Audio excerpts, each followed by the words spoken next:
This play is called This Girl Laughs, This Girl Cries, This Girl Does Nothing. It's a very long title for a very short play. It's 85 minutes, no intermission.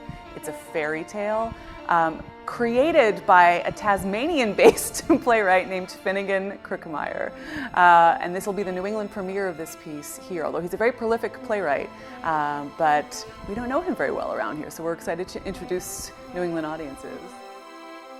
To be honest, I discovered it because a fellow graduate of Wellesley College, who also works in theater, sent me the script and she said, Marta, this play makes my heart sing. And we worked on it where she was teaching, and she said it just made her happy every day. And I thought, you know, I think I could use an experience like that, and I think our audiences can use an experience like that, which is thoughtful, tender, silly, and joyful as well.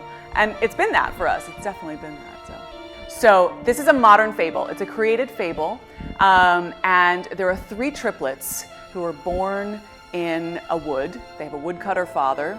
They have certain childhood experiences and traumas and such that leads them to have to sort of separate from each other and go off individually into the world.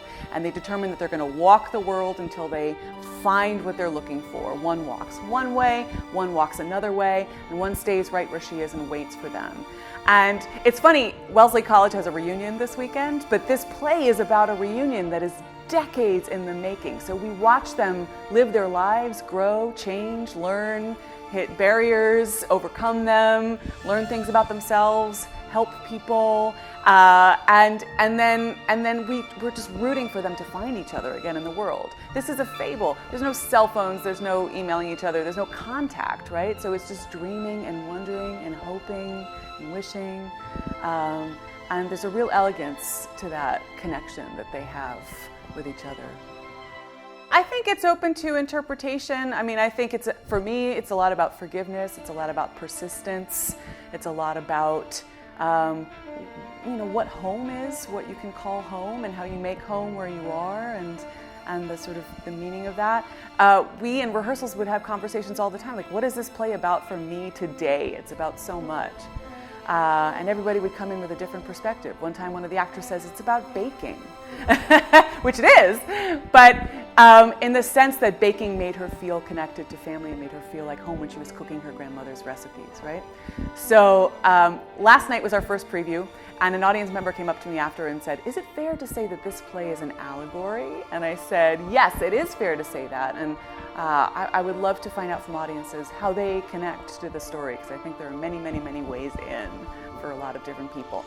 And our audiences, I'm hoping, will be of all ages. I think this play is pretty appropriate, whimsical adults. So you're hoping some parents will bring in their kids? I would love it. I think 8 and up is probably appropriate. And we would love to find out how children react to this story. So, yeah. In the first week, we have no Saturday performances, but we have an extra industry show on Sunday evening, and that is for people who are in conflicting productions who really want to see this show but won't be able to see it otherwise because they're performing. Yeah. So we're hoping that we'll have a lot of Boston area theater friends come and be able to see it. After that, we'll have 3 more weeks of the run, and it's Thursday, Friday, Saturday at 7 p.m. and Saturday and Sunday at 2 p.m. And all tickets can be reserved through wellesleyrep.org.